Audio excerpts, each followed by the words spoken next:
Hola, hola, buenas tardes, ¿cómo andan? Vamos a empezar un nuevo episodio de los cinco elementos. Hoy estoy en Granada, en Andalucía, España. Estoy con Vicent Morales Garofolo y Juan Antonio Sánchez Muñoz. Ellos son KU. ¿Cómo andan? Hola, ¿qué tal? Muy bien, gracias. Hola, Eh, ¿qué tal? Gracias. Bien por aquí. Un poco de calor por las fechas. bien, bueno, están en el aire libre, están en el jardín. Sí, estamos en un jardín granadino. Muy bien, y de blanco, porque también hace calor. Exacto.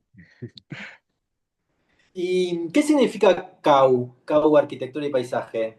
Pues CAU fue el lema con el que nos presentamos al primer concurso que hicimos juntos y que ganamos. Fue el lema anónimo que pusimos. Y en ese momento estábamos trabajando en Rotterdam y cuando estábamos pensando, habiendo ganado el concurso y pensando en montar nuestro propio estudio, en una conversación con amigos o con unos amigos, nos decían, pues poneros ese nombre mismo, el del lema del concurso que habéis ganado. ¿Y el lema vino por algo en el concurso?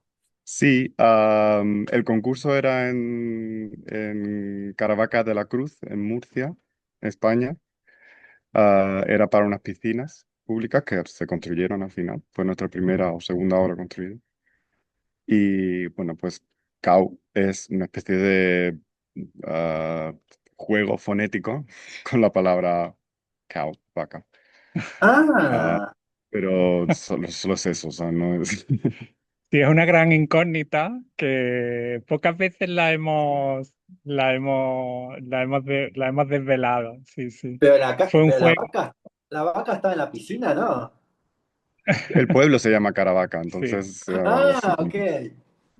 El pueblo es Eh, un pueblo que está en Murcia, que Murcia es una región junto a Andalucía. Nosotros hicimos aquel concurso desde Holanda.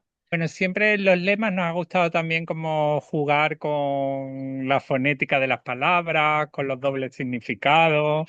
Y aquí le pusimos ese nombre, que luego en castellano suena o en español suena rarísimo sí. y siempre tenemos que transcribir con K de Kenia, de Almería, U de Uganda, H de Huelva. Y como puedes imaginar, pues nos han llamado de todo, Cau, Caus, Caus, pero también es divertido ese juego. ¿Y por qué el paisajismo? ¿Por qué se dedicaron al paisajismo? ¿Qué les interesa del paisaje? ¿Fue una situación que fue dando o la fueron buscando ustedes? Bueno, es cierto que nosotros, digamos que tenemos un perfil bastante polifacético, que no hacemos exclusivamente paisajismo, sino hacemos arquitectura, hacemos edificios públicos, hemos hecho libros, hemos hecho cosas bastante diversas. Pero sí es cierto, y además esta es una pregunta que es recurrente también, porque hay que decir que en el contexto español no está claramente definido un perfil profesional paisajista independiente de arquitecto, ¿no? Es decir, es un perfil muy híbrido que se puede llegar de distintas maneras y que, por ejemplo, lo puedes llegar a través de carreras de ingeniería o a través de carreras de ambientales o de carreras de arquitectura, ¿no? Pero a pesar de tener una tradición histórica relacionada con la jardinería y con el paisaje, pues no está del todo redondeado, ¿no? Es alguna reclamación. Y a nosotros pues se da un contexto que es finales de principios de los 2000 en el que hay un interés por estas temáticas en la arquitectura española en particular. Y para nosotros en la Escuela de Arquitectura de Sevilla, pues había varios talleres de proyectos que se organizaban, se llamaban proyectos de lugar o en los que se incluían también temáticas no exclusivamente de edificación, sino de paisaje, una serie de publicaciones, de interés, una mirada de la arquitectura hacia estos temas, ¿no? Y Está bueno porque en realidad cuando uno piensa en España, ¿no? El jardín, el patio, el parque, está como siempre muy relacionado. Incluso hoy yo decía, bueno, está en un jardín andaluz, ustedes me dijeron granadino, después también está, ¿no? Y podemos como como categorizar cada región de España con un jardín, ¿no? Con un patio. Como Sí, es una situación como muy común. E incluso eso también sucede acá en América, ¿no? La arquitectura argentina, al menos, está relacionada al patio, las viviendas están relacionadas a un patio, que lo hemos como traducido tanto de ustedes como los italianos, ¿no? Pero es el jardín, es el patio, básicamente, Sí, como el primer elemento que aparece en la arquitectura. sí, es por un lado, hay como dos cuestiones de escala, ¿no? Una que es ser consciente de un contexto territorial y paisajístico siempre en el que la arquitectura se ubica, pero luego también en la pequeña escala es ser siempre consciente de esa idea de interior-exterior y todo lo intermedio que podamos imaginar, ¿no? Y en ese casi espacio híbrido entre arquitectura, espacio interior y espacio interior, pues para nosotros se dan pues ejemplos de arquitectura fascinantes, ¿no? Y nos gusta trabajar con ellos. Es decir, que no es solamente la arquitectura como un entorno tecnológicamente protegido, sino también están esos otros espacios que respiran, que son exteriores, ¿no? Y que ya luego puedes expandir a la construcción del paisajismo en el que prácticamente trabajas en 50 centímetros. sí, es muy Bien, interesante lo que has dicho sobre la relación. Siempre relacionamos, o dicho, piensas en un sitio y sus patios o sus jardines, ¿no? Entonces sabemos que así es, el mundo entero está un Mm, poco montado así, ¿no? Y como aquí en el propio país, en el propio territorio español e incluso la propia Andalucía, son muy distintos, pueden ocurrir en una misma ciudad variaciones, ¿no? O sea, en la propia Granada donde estamos, nosotros estamos a una cota de la ciudad en la que predomina más bien el jardín, es decir, no el patio. Y mientras que en 3 calles más para abajo donde estamos son casas que giran en torno a un patio, ¿no? Y hay esos matices que son siempre son muy interesantes. bien. Bueno, ahí vamos a empezar. Ahí están ustedes, Juan Antonio Sánchez Muñoz y Vicente Morales Garófolo. Y obra propia. Almería es provincia, es una de las 8 provincias andaluzas, es la más oriental de todas, ¿no? Si sigues como el mapa cruzas el estrecho de Gibraltar viniendo del Atlántico, pues continúas hacia el Mediterráneo, ya por costa mediterránea, y justo cuando el Mediterráneo gira hacia lo que se llama el Levante español, ahí está la provincia de Almería, que es limítrofe con Granada. Estamos de Granada, estamos a 1 hora y media, ¿no? Ujú. Almería ciudad. Y acá sí tenemos Parques Jardines Mediterráneos de la Hoya. Ahí está la Hoya. Qué impresionante esta imagen, ¿no? Cómo se ve así desde el aire. Sí, sí. No, la imagen esta es realmente un descubrimiento, que al final, cuando ya la obra está acabada, cuando el fotógrafo va y descubre esta otra visión, que nosotros la teníamos en la cabeza, ¿no? Pero no tan presente. La olla es un proyecto que surge de un concurso de ideas que nosotros ganamos en el año 2009. Y el proyecto se desarrolla entre el 20 y el 23. Mm.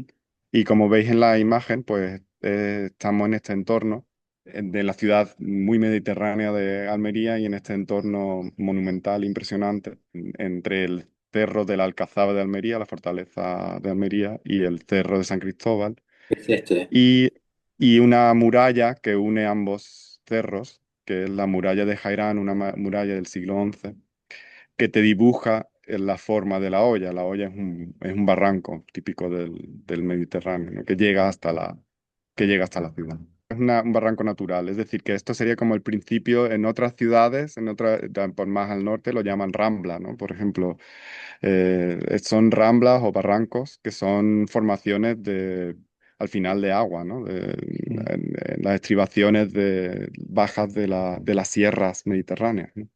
Claro, a nivel geográfico, sería como el final de las sierras de Sierra Nevada hacia el lado de Almería, ¿no? Y donde estos barrancos llegan al mar Mediterráneo, pues donde históricamente se dieron muchos asentamientos de fundaciones de ciudad, ¿no? Aquí a mano derecha vemos la Alcazaba de Almería, que es la fundación de la ciudad de periodo andalusí. Estamos hablando de ciudades del siglo X, del siglo XI, ¿sabes?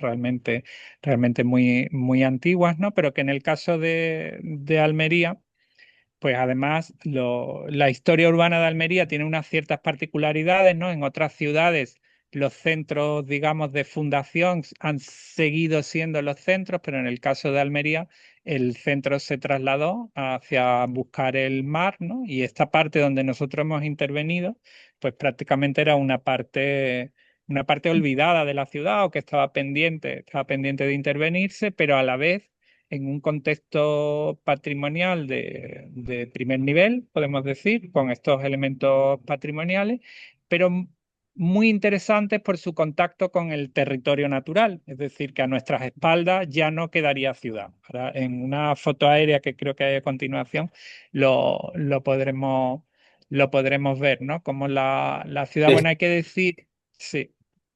Almería es un clima mediterráneo semidesértico, es decir, aquí estamos, el único desierto que hay en Europa reconocido como tal está en Almería, que es el desierto de Taberna, es decir, estamos en un Mediterráneo más extremo, un clima mediterráneo semiárido, ¿no? Y esto iban superponiendo retos, ¿no? Aquí vemos muy bien esa formación de barranco, ¿no? Esa formación de barranco que viene de las estribaciones de la montaña y cómo la ciudad se desarrolla a continuación, en lo que sería como en el valle alrededor. fluvial. Y como la Alcazaba es esta fortaleza que de una manera lógica la fundación se hace pues justo en un elemento, en una, podemos decir, en una isla topográfica con un carácter defensivo, ¿no? En medio de estas ramblas, ¿no? Y las murallas que son espectaculares, realmente es una fortuna que estas murallas hayan llegado hasta nuestros días, ¿no? Ah, la muralla se ve acá. Sí, Y claro, sí, sí. y el inicio de Almería debe ser por acá. Sí, Mm, exacto. Vamos, es por allí y hacia la de izquierda nuestra, mm. frente al mar, pues toda esa zona es la primera primigenia zona amurallada Claro, de la esto. ciudad de Almería. Sí, Mm. exactamente. Ujú. Pero el centro de gravedad de la ciudad se desplaza desde época medieval. La ciudad de Almería a un nivel de historia urbana es muy interesante porque es una ciudad que decrece en época medieval. El fenómeno como por ejemplo pasa en Detroit, ¿no? Donde hay espacios urbanos que luego se abandonan, la ciudad decrece y se ruralizan. Y nosotros, este espacio de La Hoya, sería uno de estos espacios que a lo largo de los siglos se ruralizó y la ciudad pues le dio la espalda, ¿no? Sí, como nos podríamos imaginar que ese espacio vacío, ¿no? Estaba ocupado por un barrio, realmente. Un barrio en el siglo XI que se abandona en el siglo XI, tardío XII, Mm, realmente. Y No, nunca vuelve, y nunca vuelve a ser ocupado. y bueno, y después antes hablamos de los patios, ¿no? O ustedes están hablando de los vacíos. Y también qué importante, cómo podemos ver cuál es el inicio de la ciudad por esos espacios vacíos, ¿no? Que puede ser mm, o este, ¿no? Qué importancia que tiene como la plaza, ¿no? El espacio público mm. en esos tiempos. Claro, nosotros, por ejemplo, una de las líneas de trabajo que tenemos en entornos patrimoniales es como entender que el vacío es un bien patrimonial, que la propia traza, es decir, que hayan llegado espacios históricos vacíos, históricamente vacíos, los debemos entender a mismo nivel patrimonial que los espacios construidos, porque forman parte del propio paisaje histórico urbano de nuestras ciudades y cómo se organizan las ciudades, ¿no? Ahí han marcado un par de sitios que son fundamentales en la historia urbana de Almería. Y no solo vacíos pensados como tales, sino vacíos que después acaban siéndolo. Es decir, la olla no es un vacío queriendo, sino es un vacío casual al final, en el sentido que es un lugar que se abandona como Claro. construcción urbana. Entonces, siempre es, es de nuestro interés ese vacío, tanto el vacío resultado de los avatares de la historia, como la olla, o el vacío pensado, ¿no? Que podía ser la Plaza Mayor o la plaza o el entorno de la Catedral de Almería. Bien. No, muchas veces tendemos a pensar que los espacios vacíos son espacios vacantes en los que debemos intervenir y construyendo más y muchas veces como debemos frenar y ahí es donde es interesante esta reflexión sobre el paisaje, ¿no? Que queremos poner encima de la mesa. Bueno, muchas veces también estos espacios vacíos, estas plazas eran plazas de mercado, en realidad eran parte del comercio de las ciudades. Era donde cada uno de nosotros iba a vender su producto o comprar, ¿no? Sí, la historia urbana es interesantísima, ¿no? Porque entendemos más allá de lo físico, ¿no? Está relacionado eso con los intercambios entre entornos urbanos, entornos rurales, pero muchas veces también tienen que ver con otras cuestiones como los impuestos, por ejemplo, ¿no? Extramuros no pagabas impuestos y extramuros es donde se generaban los intercambios y donde luego están, por ejemplo, la Plaza Mayor de Madrid. Es decir, Ah, no que sabía todo. eso. Sí, sí, sí, sí, sí, sí. Sí, aquí pasa en todas nuestras ciudades, pasa esto, ¿sabes? Que justo No, no hay una sabía puerta, que puerta Plaza de no sé Mayor qué. estaba extramuros. Pensé que era como parte de la parte Ujú. real, no sé, de la parte de adentro.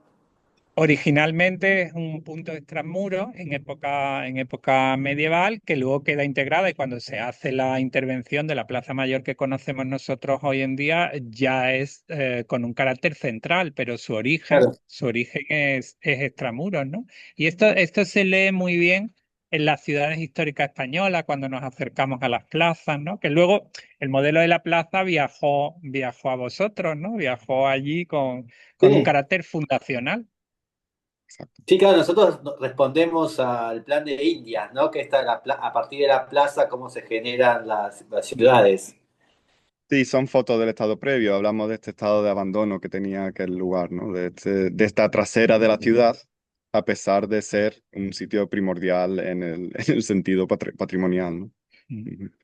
Este sitio olvidado, al final la ciudad crece hacia el mar y este sitio, como ha dicho Juan Antonio, se ruraliza inmediatamente en el siglo XII. El barrio se abandona y se convierte en un lugar de actividades agrícolas, de diversas, ganaderas y agrícolas de diversa índole, mm. hasta llegar al siglo XIX en que se construyen unas terrazas de las cuales ahí solo vemos un vestigio porque estaban arruinadas, a unas terrazas de un Vistas. aterrazamiento, muro de piedra seca, exactamente.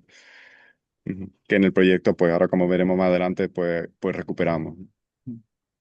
Sí, a nosotros cuando nos sentimos atraídos por este lugar, bueno, el espacio es muy especial, ¿no? Es decir, que es muy difícil transmitir la propia sensación de estar como abrigado por un espacio y cercano a la ciudad, pero a la vez lejano, ¿no? Y realmente la metodología de proyecto fue ponernos a reconocer y a entender incluso hasta esos caminos que vemos de este último periodo, esas zonas vacías, ¿no? Como encontrar todas las capas que se habían ido superponiendo en este lugar, que lo podemos entender como un palimpsesto de paisaje, ¿no? Y que el propio proyecto traducía o convertía en la nueva propuesta, ¿no? Aquí, por tener unas imágenes de esos periodos agrícolas, ¿no? Esa memoria reciente, ¿no? Como en el siglo XIX y en el siglo XX había sido un cortijo, ¿no? Incluso en algunas fotografías se ve el arbolado plantado, o por Sí, ejemplo se acá. ve una edificación que desapareció, ¿no? Es parte el propio estudio y el propio conocimiento es parte del proceso de proyectar, ¿no? De tener. Siempre entendíamos que en estos lugares tan intensos, ¿no? Casi que es incluso más allá de lo contextualista, ¿no? Nosotros decíamos hiperespecífico o usamos un eslogan que lo hemos contado en el proyecto varias veces, que es como el lugar manda, ¿no? Que trasciende incluso el genius loci, ¿no? Es decir, como todo debe ser acorde al propio lugar, ¿no? Como si el lugar fuera una agencia viva en la toma de decisiones del proyecto, ¿no? Hasta en la naturaleza pasa algo cambió. Acá de golpe hay cactus. Claro, sí, a ver, esos cactus son chumberas, aquí lo llamamos chumberas, que realmente es una plantación queriendo, es decir, eso no es autóctono, eso no es una planta europea, es una Original. planta Claro. americana traída al continente europeo y cultivada en la península ibérica para varios tipos de cosas, entre ellos el cultivo de la cochinilla, ¿no? Para tintes, y en Almería incluso para comer, ¿no? El higo chumbo. Entonces, el propio país, el propio lugar, la propia agricultura, en un corto periodo de tiempo, desde del principio del 19 del principio del 20 a mediados del 20, pasa de uva a árbol, a uva de nuevo, a hortofrutícola, a chumberas. Es decir, que tampoco podemos, en la agricultura nos habla del dinamismo de este lugar, ¿no? Sí. Y por lo tanto lanza la pregunta, ¿en qué te fijas, ¿no? ¿En qué momento te fijas de este sitio, ¿no? Para cuando tienes que restaurar un paisaje histórico urbano. Mm. Muchas veces también nosotros, como ahora estamos hablando de la velocidad del siglo XXI, ¿no? Cómo pasa el tiempo, que no podemos como captar nada porque... Y acá nos está mostrando las imágenes que del 1895 al 40, que fueron 50 años, cambió Mm. de cultivo 5 veces y, ¿no? Y Sí. era el siglo XX. Es como, bueno, siempre fue así parece ser la vida nuestra. Sí, Sí. existe en todo el estudio histórico que hicimos, pues existe como una especie del vacío que pensamos que desde el siglo XI hasta el siglo XIX todo fue muy lento. Es verdad que miramos planos y cosas, apenas cambian las cosas, sí sabemos que está abandonado, hay pequeñas cosas, actividades agrícolas, pero es verdad que cuando empieza hay esta aceleración, ¿no? Al final del siglo XIX, principio del XX, muy increíble, que si incluso pasas a la siguiente imagen, nos habla de la aceleración hacia el inicio del abandono, ¿no? En los años 70, incluso esta imagen que empieza a aparecer la naturaleza, ¿no? Como empezando a tomar esas terrazas agrícolas, Sí, la original, conviviendo, la y autóctona. sí, exactamente, digamos el paisaje primigenio, o empieza a retomar el espacio, ¿no? Conviviendo todavía con vestigios de agricultura. Mm. Mirá Sí, vos. convirtiéndose, empezándose a convertir en este momento, pues en lo que acabó siendo en las primeras décadas del siglo XXI, como en un, podemos decir, nosotros decimos un descampado, ¿no? Como un sitio en el que se tiran escombros, hay aparcamiento ilegal, ¿no? Es decir, que son verdaderamente paisajes muy frágiles, ¿no? El paisaje agrícola es muy frágil en cuanto que deja de ser productivo, pues desaparece, ¿no? Entonces aquí se da como esa superposición de un campo arqueológico que no conocemos, que es un barrio del siglo XI, vestigios de 5 siglos de agricultura con contextos de cambios y de picos más globales, y luego un periodo de abandono. Y todo esto en paralelo a la propia protección del entorno monumental. Es decir, que también a lo largo del siglo XX, a medida que la arquitectura iba decayendo, la agricultura iba decayendo, la protección del patrimonio iba emergiendo, porque el concepto de monumento pues, es de los años 30 aquí, ¿no? Es decir, hasta los años 30 pues, no se empieza a proteger como monumento, no se empieza a entender que la muralla es un bien que debe ser protegido, es decir, que en España, en muchas ciudades históricas se demolieron, bueno, en la propia Almería, en España se demolieron muchas murallas por razones de crecimientos urbanos, etcétera, etcétera, ¿no? Entonces, lo interesante de este sitio es esto que muchas veces hemos llamado como de un fósil de paisaje, ¿no? Un paisaje vacío que por fortuna ha permanecido vacío hasta nuestros días y donde los propios promotores, el Ayuntamiento de Almería en este caso, tenían la visión de que para mejor proteger el entorno monumental, la propuesta era hacer un parque. Esa fue la pregunta que nos hicieron, ¿no?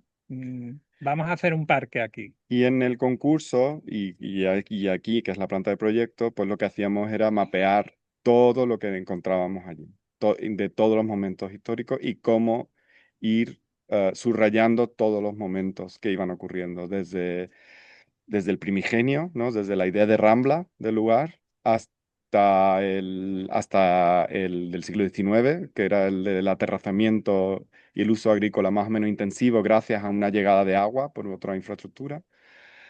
Incluso ya avanzado el siglo XX, ese retomado por parte de la naturaleza del sitio, ¿no? Como esa reconquista. Entonces, ir como sumando todo eso. Mm. Eso se ve en el trabajo de las secciones, por ejemplo, también, ¿sabes? Que vemos como en una pequeña, muy pequeña sección, o sea, muy pequeño espesor, trabajamos el paisaje en todos sus niveles. Cuando en el siglo XIX, cuando hacen ese aterrazamiento es posible porque llegó agua de una gran infraestructura y este era el lugar que recorría todo el territorio y este era el último punto de suministro de agua. Entonces, veremos en imágenes más adelante que a los muros de piedra se asocian un sistema de albercas y canales de agua para irrigar la agricultura. Ah, Era una agricultura de regadío, no era de secano.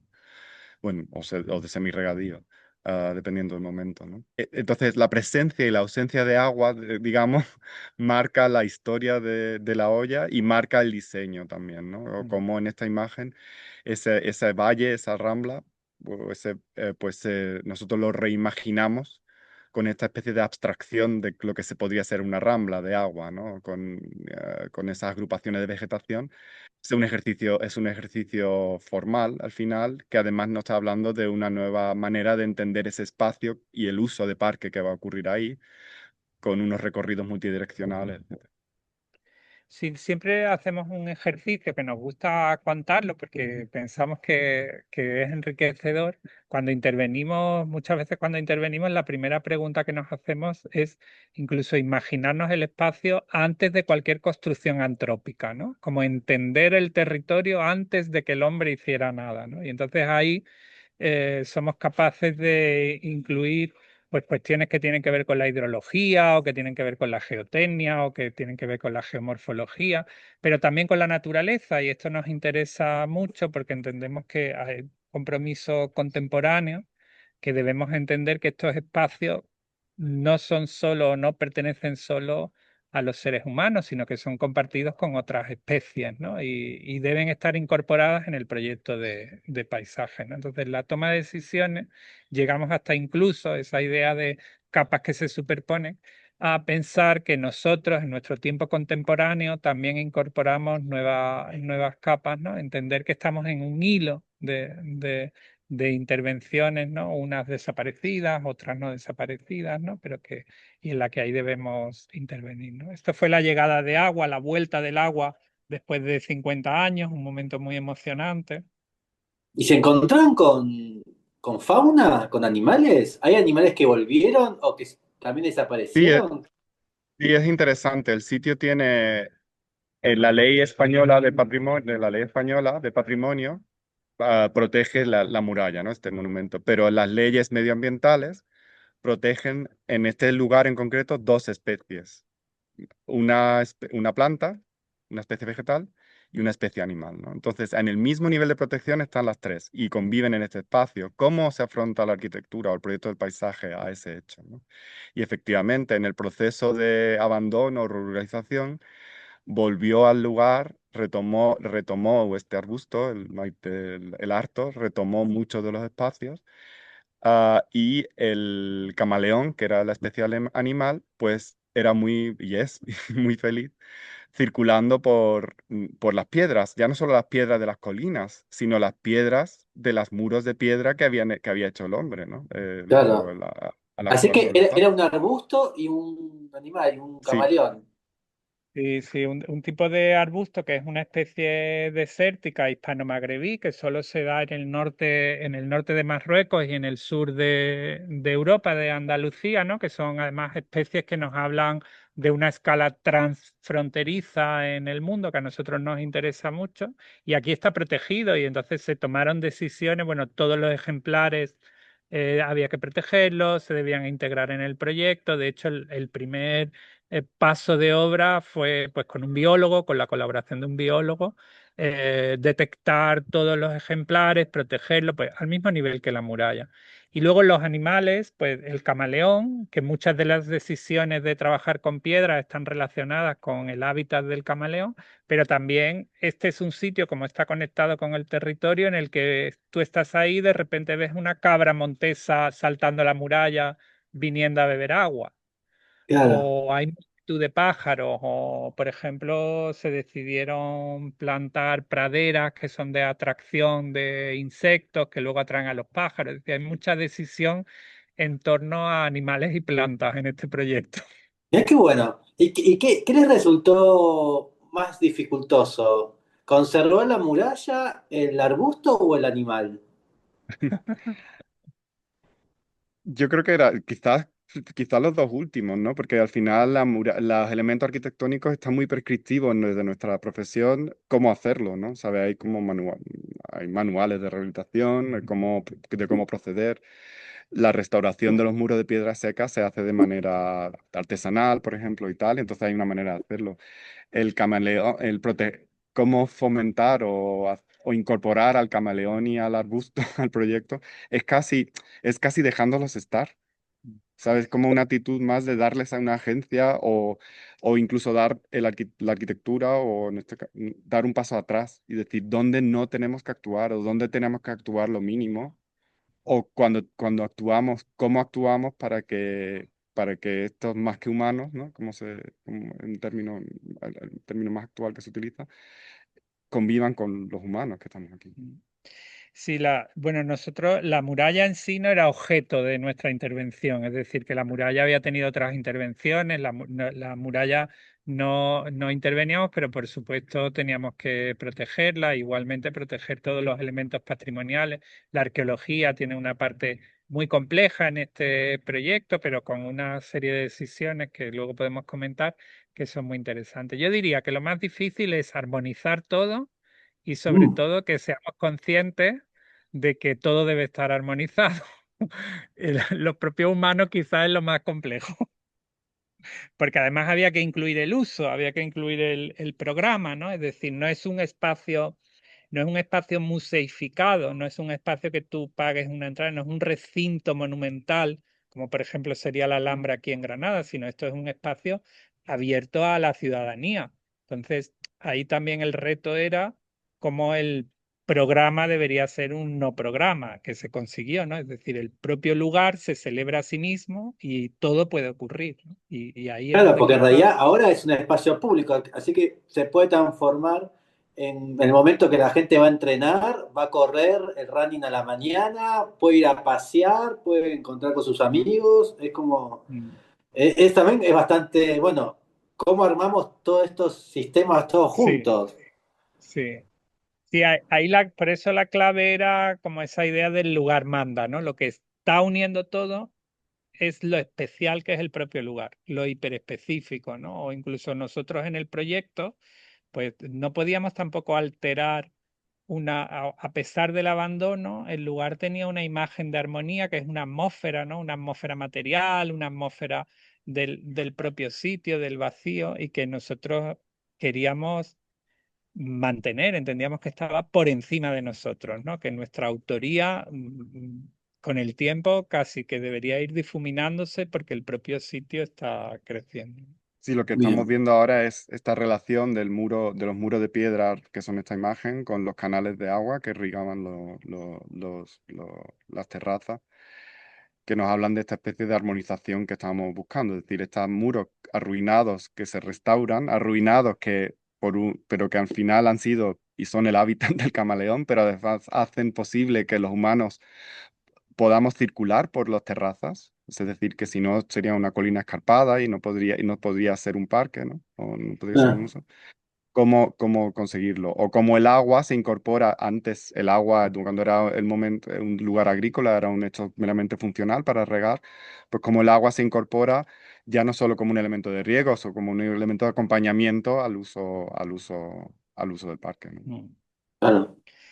Sí, es expandir conceptos patrimoniales, ¿no? Porque a priori los muros arruinados tampoco tenían ningún grado de protección, pero nosotros entendíamos que la técnica constructiva de la piedra seca, que además ¿Qué es es un esto? patrimonio inmaterial, sí, Exacto.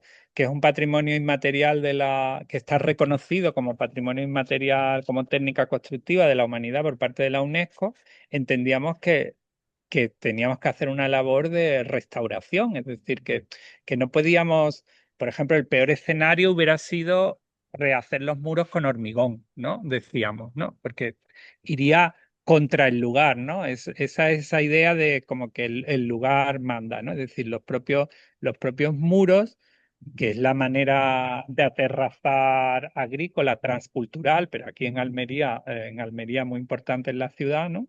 Pues cómo nos enfrentábamos a muros que teníamos que restaurar, como este que estás ampliando, otros muros que teníamos que reforzar, que sería la siguiente sección, con la misma técnica de la piedra seca, y luego muros que teníamos que hacer nuevos usando la misma técnica de piedra seca, ¿no? Y no solo y esto tiene una componente también medioambiental, ¿no? Muy potente. Es decir, el muro de piedra seca habla del uso de casi nada, en nuestro caso, con un poquito de incorporación de un mortero muy pobre, pero estamos hablando de una transpirabilidad también. Estamos hablando de que se aplica también a los pavimentos, en este caso, a todo, ¿no? Estamos hablando de un parque del siglo XXI en el que el drenaje, el agua, el suelo, todo respira, tiene que respirar. Y hay Vamos muchísimas más exigencias también hoy en día. exactamente. Es una técnica que se hace por gravedad Claro, y con mucha habilidad por el artesano, escogiendo el tamaño de la piedra. Habrás visto en algunos sitios la combinación de piedras grandes, piedras pequeñas para tener equilibrio, simplemente. bien. Y este es el curso del agua. Ahí está, ahí se ve la Sí. bajada. Exacto. Sí, pues sí, en la red de canales recorre el pie de los muros, va girando, atraviesa las terrazas para ir recorriendo los Sí, distintos niveles. este. Exactamente. Y conectar las dos albercas, los dos estanques grandes que son estanques de riego del parque actual, ¿no? Es una técnica agrícola, pero que digamos que está celebrada, ¿no? Porque está todo construido con materialidad de piedra, está todo como acorde al lugar y donde, como dijo Vincent antes, además de regar, pues hace una función atmosférica brutal, ¿no? Porque te acompaña el sonido del agua, da más ayuda a la atmósfera, pero también ayuda a los animales, a los pájaros, es decir, que los pájaros ahora beben agua, ¿no? Sí, este plano lo que hace es redundar un poco lo que decíamos antes, es decir, el reconocimiento de todos los elementos que están en la olla, que nosotros nos encontramos y que se incorporan al proyecto. Es decir, y que nombramos, por lo tanto, y el ponerle nombre, pues se reconocen. Bueno, ahora vamos a lo ajeno. Ah, María, María Fantinio. Sí. Sí. ¿La has tenido de invitada? Sí, Ah, pues a lo mejor hablo de este proyecto. creo que sí que hablamos. Ah, Ahí. qué bien. ¿Por qué le dijeron a María? Bueno, por varias razones. Bueno, primero porque ella es estupenda, ¿no? Es decir, es buenísima arquitecta, buenísima persona, es estupendísima, ¿no? Y después también porque nuestro proyecto que está en un ámbito mediterráneo, que está en el sur, ¿no? Y puede parecer que este otro proyecto de ella, que está en Galicia, que está en el norte, que está en un ámbito atlántico, ¿no? Pues pueda tener, evidentemente, tiene cuestiones muy diferentes, pero comparte como raíces comunes, ¿no? Y intereses comunes y acercamientos, ¿no? Y visiones sobre el territorio y sobre las intervenciones de paisaje, incluso algunas soluciones, como las soluciones de piedra Sí. seca, ¿no? Y esto nos parecía bonito, casi como doblar el mapa de España por la mitad y en realidad estamos juntos, ¿no? Es decir, no estamos tan, Sí, tan dos alejados. proyectos en las antípodas del país, antípodas climáticas y geográficas y climáticas, y las similitudes, ¿no? que hay entre los proyectos y en la actitud de afrontar los lugares, ¿no? Mm. Y la filosofía también. Luego tuvimos la fortuna de coincidir en una exposición que estuvo en la Casa de la Arquitectura en Madrid, que se llamó De Puertas Afuera, que Mm. trataba justamente sobre espacios públicos en España, ¿no? Que estuvo comisariada por Jaume Prat, por Sevi Bayona y por Ana Amado, ¿no? Y la coincidencia en esta exposición, en la que podemos encontrar aún información en la web de la Casa de la Arquitectura y la visión que volcaron los comisarios de la importancia de quien habita todos estos espacios, ¿no? Pues vimos y encontramos esos lazos en común entre proyectos en antípodas y nos pareció bonito hacer este símil. Bien. Ella también le hicieron una pregunta que era hacer un parque en este entorno, ¿no? Y igual que nos la hicieron a nosotros. Y su respuesta, ¿no? Ahí pasabas antes por una sección, ¿no? Porque el punto de partida era una explanada y ella encontraba que la explanada era ajena al propio lugar y ese primer boceto de decir, bueno, pues el proyecto es un proyecto de sección, de recuperar la relación con la costa y de deshacer esa explanada producto de una carretera de los años 70 completamente ajena a la propia estructura del territorio, ¿no? Y la propia estructura del territorio es la que ella convierte en proyecto y hace una respuesta de un parque. Eso nos interesa porque nosotros nos lo preguntamos mucho, cómo deben ser los parques contemporáneos en nuestros contextos climáticos, en nuestro caso el Mediterráneo, semiárido, aquí el Atlántico, ¿no? Pero la clave está en el territorio, ¿no? Y entonces hay esos puntos en común, ¿no? Clientes que te hacen una pregunta y que las respuestas pues expanden ese propio concepto que podemos tener de lo que es un parque, ¿no? De frases que compartimos con ella, que las leemos y las tenemos enmarcadas, ¿no? Como esa idea, por ejemplo, que ella lanza de las piedras del lugar, que son tan importantes, los granitos en el caso de Galicia, ¿no? Que habla como que es el código genético de los propios habitantes del sitio, ¿no? Es decir, que redunda en ese tiempo que hablábamos antes, en ese tiempo humano, que realmente tenemos que ser conscientes de esos otros tiempos, como el geológico, ¿no? Y bueno, en obra fuimos conociendo, por ejemplo, la lógica agrícola de las terrazas, ¿no? Que realmente tienen la pendiente longitudinal suficiente para que el agua vaya, ¿no? Entonces hay conocimientos que por mucho que queramos adelantar, no lo vamos a tener nunca, que solo nos lo va a dar el uno a uno con el territorio. Bien.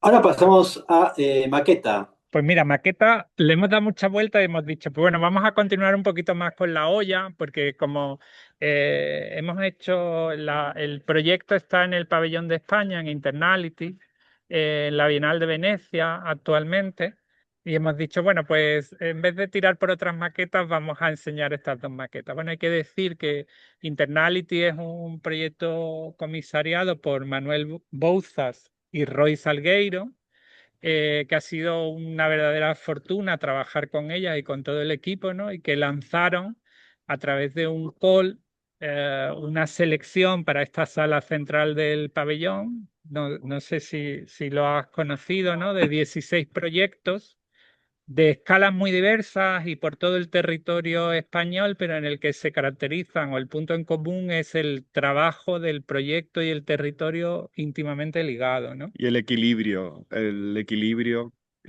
como cuestión importantísima de relación de los proyectos con nuestros Ah, territorios. ¿No? Sí, han hecho además este dispositivo expositivo que podría ser el objeto a elegir, que es esta balanza tan bonita y que realmente trabaja sin enlaces externos ni nada, ¿no?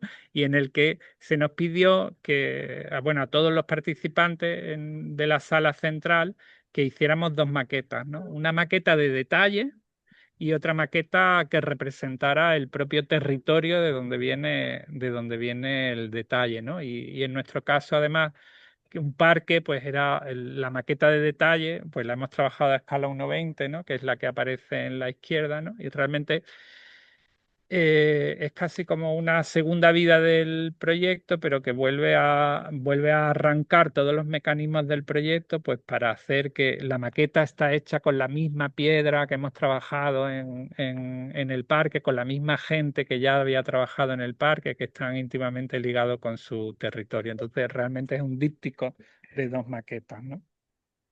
qué bueno. Y acá están Sí. en las maquetas. Qué Y lindo trabajo, qué detalle. claro, es la representación constructiva de cómo se construye, si podemos utilizar esa palabra, un parque, ¿no? O este parque, el Parque de la Hoya. Esta construcción blanda, transpirable, ¿no? De materiales naturales, materiales de cercanía, todos. La piedra, los muros de piedra seca vienen de una cantera a apenas 20 kilómetros. Las piedras de corte vienen de una cantera también de la provincia.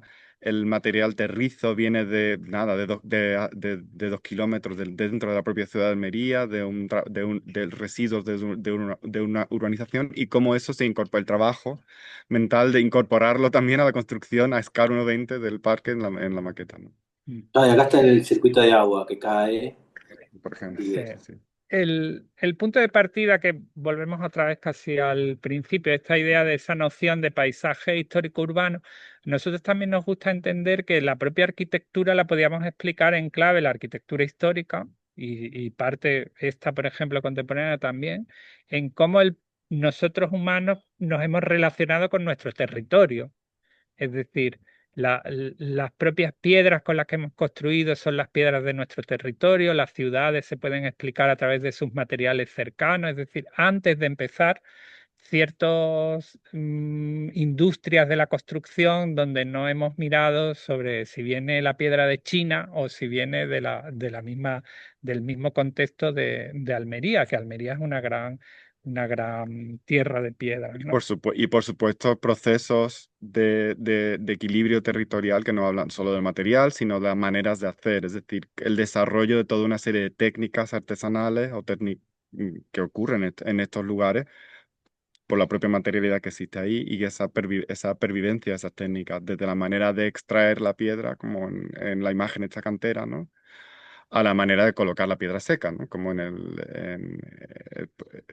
escala menor, en los muros de piedra seca. Claro, esta es la cantera de donde procede la piedra que se ha usado en el proyecto, que un cantero local, un artesano local que conoce la cantera sin necesidad de levantamiento, es capaz de recrear con una misma piedra que se parece al cerro como punto de partida de donde viene la piedra y reconstruir una maqueta de la cantera, ¿no? Es casi como una meta historia constructiva, ¿no? Sí. Y eso nos pareció fascinante, ¿no? Esta piedra se llama travertino almeriense, es de la zona de Macael, que es una zona históricamente en Almería relacionada con piedra, ¿no? Y bueno, y aquí, pues este artesano talló, está tallada pues, la cantera, ¿no? La representación de la cantera de donde viene la propia piedra, ¿no? Qué bonito. Y en la otra, pues con la gente de la cantería, mosaicos del mármol, ¿no? Pues nos hicieron todas las piezas disgregadas y ahora lo que se trataba es con las piezas manipuladas volverlas a ensamblar haciendo un símil con la propia construcción del parque, es decir, es una fiel reproducción de la construcción del parque. Y aquí trabajamos con un artista andaluz, Miguel Ángel Moreno Carretero, que es quien nos hizo todo el ensamblaje, que además él, su expresión artística, pues trabaja con el paisaje y las maquetas y entendió perfectamente cuál era el trabajo a realizar, ¿no? Están buenísimas estas maquetas. Sí, con la constructiva podemos contar la construcción del Sí, parque, vamos, está todo, a están todas las todo. piezas. Sí. Claro, porque los comisarios los que nos pidieron eran las dos escalas y luego nos daban unas condiciones de dimensión, de peso y nosotros teníamos que trabajar con ellos. Y tenías que trabajar con el material que ellos estaban internalizando y nosotros al trabajar con piedra, hacer una maqueta de piedra no es nada fácil. Por eso No, nosotros trabajamos mucho con maqueta, pero trabajamos con maqueta de otro material, ¿no? Entonces esto ya nos pareció una fortuna, ¿no? Y este gráfico simplemente nos habla de esa relación territorial de todos estos materiales pétreos con la olla, ¿no? claro. Con- Es todo de la provincia de Almería. Esta es la bellísima cantera de la Jara, reproducida en la maqueta. reproducida en la maqueta, ¿no? Ujú. Y aquí son fotos de obra de los procesos de cómo se estuvo trabajando. La verdad que fue una fortuna poder contar pues, con gente que aún sabe trabajar con la piedra y que, por ejemplo, hacer estas piezas pues no le suponía al revés, ¿no? Le gustaba que al final es una propia representación de su forma cultural de construir convertida en un parque pues a los pies de la Alcazaba, que es el monumento más importante, ¿no? Los pavimentos de piedra, los Estos. pavimentos que son trozos recortes de las piedras, de las piezas utilizadas en las pilas y en los canales, pues se utilizan los pavimentos. O el Mm. terrizo que hemos dicho antes, que viene de una excavación, de una urbanización, de una obra cercana, pues hay un residuo que es un material terrizo que nosotros detectamos y dijimos traerlo a la obra porque además tiene el mismo tonificación para que la atmósfera hasta que queríamos generar en el parque. Sí, la cuestión cromática era importantísima, ser fiel a ella, ¿no? O esta cuestión de las técnicas constructivas que antes hemos hablado, ¿no? De cómo esas técnicas constructivas pues están incorporadas a las decisiones de proyecto. Y el dibujo. De dibujo casi que traemos un proceso de dibujo que son de Yves Brunier. Yves Brunier fue un paisajista francés eh, cuya carrera profesional fue muy corta, murió muy joven, pero él tuvo colaboró con personas con estudios tan importantes como Jean Nouvel o como Oma, ¿no? Y de hecho Rem Koolhaas es el que le dice, no, no, tú dedícate al paisaje, no a la arquitectura. Traemos de él lo que traemos la idea de collage, o cómo él afrontaba el collage, que para él era una manera de reconstruir el mundo en otras claves, cogiendo el mundo y revelar cómo era el mundo reconstruido en otras claves. Una técnica del collage que además pone todas las partes del collage, el collage al final, manual, además, porque estamos hablando de una persona cuya trayectoria es a finales de los 80, principios de los 90. No estamos en el mundo digital. Como con lo manual, todas las capas del collage están en el mismo plano de igualdad al final, ¿no? En un Sí. momento. Y después, cuando los reensamblas, es cuando generas las nuevas relaciones, ¿no? Unos collages que podían ser, que el propio Rem Koolhaas decía, bueno, no tanto por el collage, sino la manera de estos collages representaban el paisaje, como, como el paisaje ya al principio final de los 80, principio de los 90, para él iba a ser el medio, se revelaba la disciplina del paisaje como la manera de establecer conexiones en la ciudad y de restablecer las relaciones de la ciudad con el territorio. ¿No? En ese momento, hablando del principio de los 90. Si lo traemos a hoy día, hablaríamos, por ejemplo, a esa ansiada, digamos, aunque es un conflicto en este momento, ¿no? Estos collages son, de hecho, bastante duros, ¿no? En algunos recortes y algunas cuestiones, ¿no? Y incluso violentos en su elaboración. Habla de este conflicto naturaleza humano, ¿no? Pero en ese germen del conflicto está el diálogo que entendemos nosotros hoy día, que todos aspiramos al diálogo entre la historia natural y de nuestro entorno y la historia cultural de la humanidad, que seguirá inevitablemente construyendo lugares, ¿no? Un tema muy importante en este caso también el collage como manera de representación, que no solo es metafórico de unas ideas, sino también de la formalización y finalmente de la construcción, es decir, el collage llevado hasta el collage. El collage, perdón, llevado hasta la maqueta, en este caso, ¿no? Y, y e incluso si el hecho de que generando estas imágenes tan intrigantes, que podían ser muy abstractas al principio, ¿no? Pero que realmente al final son la construcción de los lugares. Si te vas a la última imagen de la secuencia, es el Museum Park en Rotterdam. Pues de nuevo volvemos un poquito a nuestros inicios profesionales, ¿no? Donde estábamos trabajando. Tuvimos la experiencia de conocer este lugar cotidianamente, ¿no? Y esta es una imagen del sitio construido que ¿Te realmente también es parece una, algo de esto? exactamente, que es el collage hecho, ¿no? En realidad. Y estamos hablando de un momento que se trabaja exclusivamente en lo manual, ¿eh? O sea, con Mm. técnicas manuales de recorte. Y Es que cómo esto genera una arquitectura. parece que está pegado el puente, ¿no? Que es una hoja el puente, Exacto, una manera de representar que se traslada a una manera de componer y de construir. Mm. ¿no? O esto incluso acá, parece como que Sí. está pegado el árbol. El recorte del árbol en el pavimento, el propio pavimento este pétreo, que tiene una Un componente, clinker. es un clinker muy artificial con unas tonificaciones azules, recortado como una alfombra y colocado sobre la tierra. Mm. O el río de piedras y conchas, Que no llega a que nada.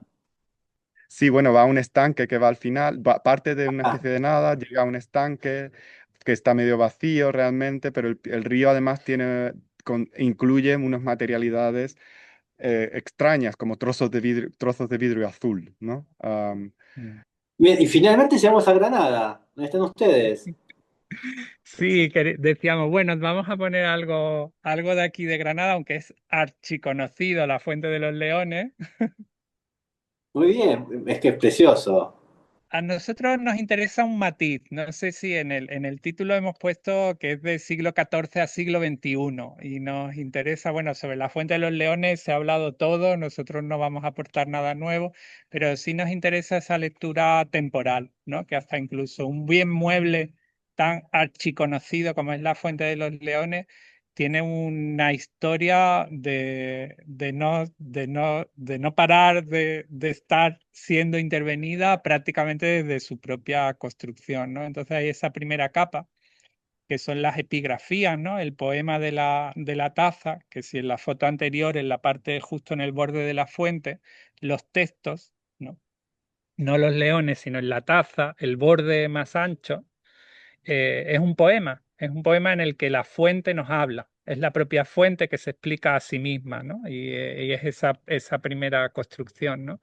Y esto ha sido importantísimo para los proyectos de restauración que se han hecho, ¿no? Como que la propia arquitectura hable, que la propia arquitectura se cuente. Esto es una de las cosas más fascinantes de la Alhambra, ¿no? Y cuando está hablando semejante lo que fluye a lo inerte, que no sabemos cuál de ambos discurre, ¿no? Entonces ahí te está hablando del material agua, el mármol, ¿no? Como el trabajo con lo líquido, lo sólido, y en realidad ya no sabes cuál es cuál, ¿no? A nosotros las fuentes nos fascinan porque son esas piezas que tienen decisiones formales, decisiones estéticas, pero también tienen una tecnología.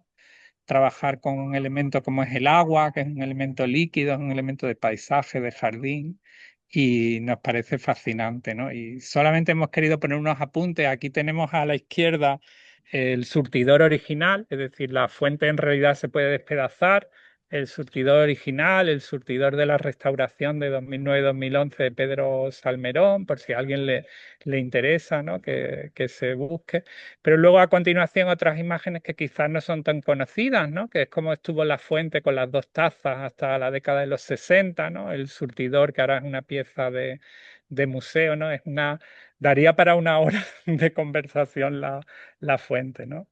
Y luego, por último, ¿dónde está actualmente esa segunda taza? Que está en un jardín de la Alhambra, en el jardín de los Adarves, ¿no? En un jardín renacentista que en los años 60 es donde trasladaron la taza alta una vez trasladada, ¿no? Entonces, eso es una foto del 19 y así estuvo hasta los años 60. Bueno, ya en el siglo XVI le hicieron restauraciones, en el siglo XVII, en el XVIII. Las primeras traducciones del poema son del siglo XVI. Efectivamente, ves que ahí no está, no existe. Hoy día esa taza no está ahí, ¿no? Pero ¿Y por qué hicieron eso? ¿Por qué la separaron?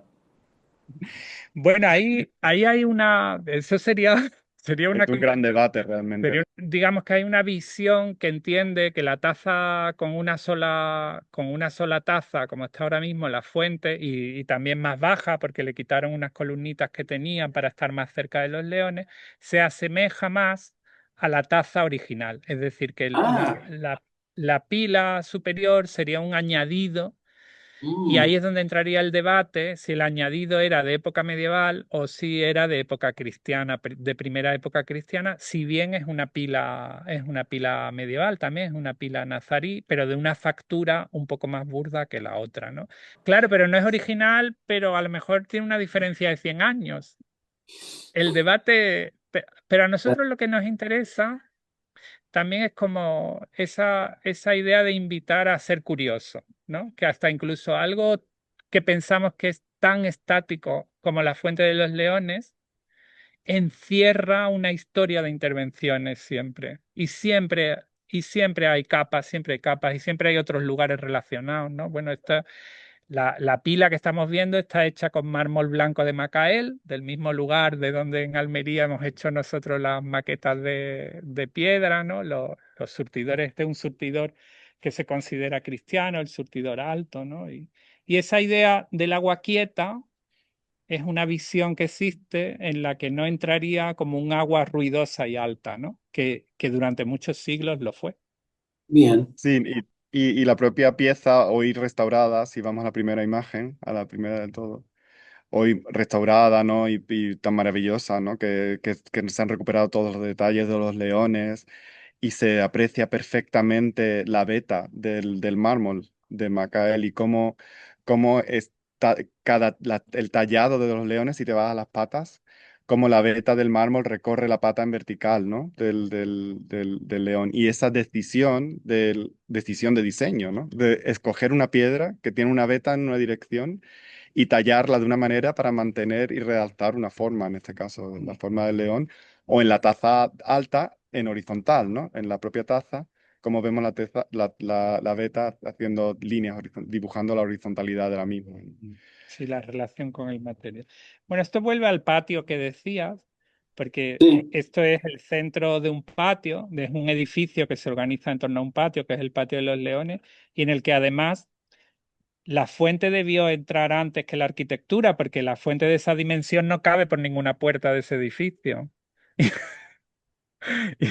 Y esto también nos interesa, ¿no? Y luego la propia fuente se expande con canales, con otras fuentes que están dentro de las estancias, es decir, la componente paisajística o jardinera, Exacto.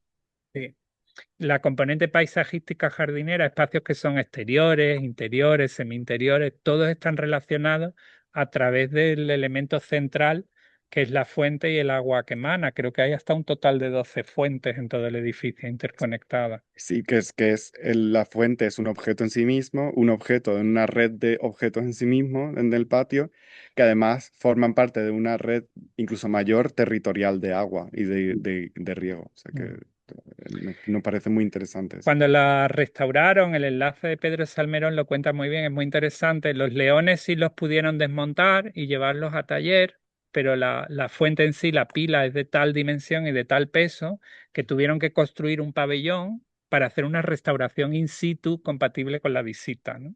Ah, mira vos. Entonces, esa cosa de una fuente que es más poderosa que la propia arquitectura, ¿no? No tienes por dónde sacarla del edificio, ¿no? Es verdad, Algunas son muy hipótesis. angostas las acá del espacio. Claro, algunas hipótesis son que la trajeron en bruto y la acabaron de tallar in situ, ¿no? Pero mover, no ha notado el peso, ¿no? Pero la dimensión y el peso es imposible de mover. Y, Entonces, y no sucedió nada malo cuando se llevaron a los leones. No es que hubo una maldición o algo. eso temía todo el mundo, que en ese momento se cayera la Alhambra o que pasara algo. Bueno, lo hicieron muy cuidadoso, incluso hoy en día, por eso decimos del siglo XXI, ¿no? El ingenio hidráulico, el agua entra por dentro de los leones, es decir, que es verdaderamente complejo que en una pieza medieval tú hicieras un canal sin ser piezas que están unidas, ¿no? Es decir, que es una pieza maciza, ¿no? Y en la intervención de Pedro Salmerón pues le hicieron unos recubrimientos de titanio usando técnicas de máxima precisión para que la piedra quedara protegida, ¿no? Es una historia fascinante la de esta fuente. Sí. Así que bueno, ya terminamos. ¿Y hoy en día en qué andan? En qué están trabajando hoy? Pues realmente en Almería nos queda una segunda fase del proyecto de la olla, que sería como realmente finalizar el contacto cercano, casi de acupuntura, de las propias entradas al parque con la ciudad. Es decir, y una conexión que piden para subir y entrar a la Alcazaba, a la fortaleza. Bien. Estamos con ese proyecto. Sí, aquí en Granada tenemos algunas colaboraciones con la Alhambra, pues son proyectos, estudios. La Alhambra, nuestro acercamiento a la Alhambra siempre también es desde la escala del paisaje, el entendimiento de los espacios públicos asociados con la Alhambra, sobre el jardín también, y ahí tenemos un par de cosas con ellos. y también Justo terminar. hemos entregado un proyecto de una plaza en Rota, en Cádiz, que está asociado a un edificio municipal que hemos terminado. Mm. Igual Sí, que también, qué difícil debe ser hacer algo en Alhambra, ¿no? Porque ya te da miedo, como, Mucho. tipo, tengo que intervenir acá y yo tengo que Bueno, intervenir.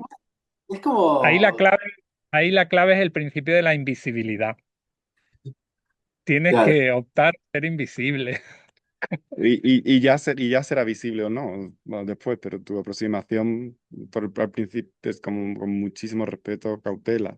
mm, Y de nuevo, escuchando todas las voces corales, porque hay muchísimos expertos, mm, muchísimas personas que trabajan ahí, que se conocen el lugar de memoria y con lo que establecer y una conversación continua, ¿no? Y mm, de diálogo No, que te van información, informando. datos, como Ujú. decir, no, esto Exacto, mejor, ¿cómo vas a decir eso? Porque en el siglo XI, y vos decís, ¿qué? ¿No? Como, exacto. debe ser como sí, complicado. sí, sí. Y yo creo que también siendo consciente de la variable tiempo, ¿no? Es decir, como el tiempo es muy lento, no puede ser de otra manera, los cambios casi en general nunca son cambios drásticos, ¿no? Por ejemplo, algunas intervenciones sí son muy visibles, ¿no? Pero hay mucha intervención que se hace poco a poco, que es invisible. Incluso cuando empiezas a estudiar la capa de paisaje de la Alhambra, si damos saltos grandes, los cambios han sido grandes, pero cuando lo empiezas a verlo, muchos son cambios paulatinos que progresivamente después se han convertido en otras cosas, ¿no? Claro. Y esa es un poco la propia filosofía o la que nosotros entendemos también que es como debemos participar en que nunca es un trabajo solitario ni autónomo, sino en colaboración siempre. Muy bien.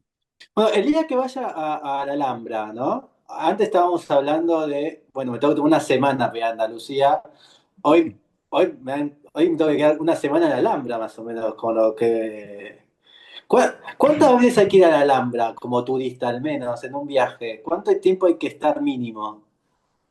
La Alhambra es un cuento de nunca acabar. Yo lo que siempre cuando me preguntan, siempre digo que si es la primera visita, dejarse llevar por las emociones, porque esa primera visita ya nunca más la vas a volver a tener. Y claro, Entonces, no obsesionarse tampoco con querer tener todo porque la información es imposible. Bueno, hay unos guías fantásticos y hay guías compañeros y amigos fantásticos también, pero yo siempre digo que esa primera visita sensorial y dejarte llevar y tener información, pero no pensar que lo vas a tener todo, no la vuelves a tener. Entonces, y ahora puedes estar todo el día. Sí, es un día. Digamos que son seis buenas horas, al menos, para hacer una primera aproximación de sentidos al sitio. Es una ciudad palatina. Al final tienen palacios en plural, fortaleza, torre, jardines en plural, ¿sabes? Territorio. Territorio, son Es que muchos. realmente es muy inmenso. El conjunto hoy en día es Alambre y Generalife cuando lo visitas y el Generalife es otra construcción, extramuros, que hoy está integrada dentro de de un conjunto y de una visita, pero que realmente es otra unidad en sí mismo, ¿no? Y con intervenciones de nuevo, porque la Alhambra no es solo la historia de quienes la construyeron, sino de aquellos que decidieron conservarla, que mm, que ha permanecido viva, que sigue viva hoy en día, ¿no? Es decir, esa es una gran diferencia, por ejemplo, con la Alcazaba de Almería. La Alcazaba es un recinto arqueológico principalmente hoy en día porque dejó de estar viva, pero es que la Alhambra ha estado viva todos los siglos y la fuente es señal de ello. Incluso vive gente dentro, o sea, hay un pequeño barrio todavía y conocemos a ah, gente que ha sí, nacido. Mm. O sea, mirá que es vos. un sitio vivo, realmente vivo. Como que Sí, todavía sí, sí. continúa bueno, está habitado todavía, no es que está como, Exacto. Sí, no es puramente museo. No, no. Hay partes que forman parte del entramado urbano, que hay, por ejemplo, de los espacios públicos, que a nosotros nos han interesado mucho. Es decir, que hay zonas restringidas que entras con un ticket. billete, con un ticket, pero hay otras zonas donde puedes entrar paseándote. Bien, Y son partes, es decir, que puedes pasear por una calle que ya era calle en época medieval, que sigue siendo calle. Es decir, esa claro. idea del valor del vacío, de la traza, del uso, es decir, sitios que han sido calles o aquí en el barrio, nosotros estamos enfrente, en la colina de enfrente en el Albaicín, que es más antiguo que la Alhambra, el asentamiento, y por ejemplo hay puertas que pertenecen a una muralla que tienen más de 1000 años de antigüedad por la que seguimos pasando mm, Todos para los ir días. a comprar. para ir a comprar, ¿no? Entonces, esa sensación de los espacios históricos vividos es realmente muy especial. Bien. Bueno, muchísimas gracias y nos veremos en Alhambra. Claro que sí. Claro que sí. Aquí Sí, nos sí, vemos. sí, sí. Muchas gracias a ti. Así que bueno, muchas gracias. Chao, chao. Un placer. Gracias, Hasta muchísimas luego. gracias por la invitación. Nada.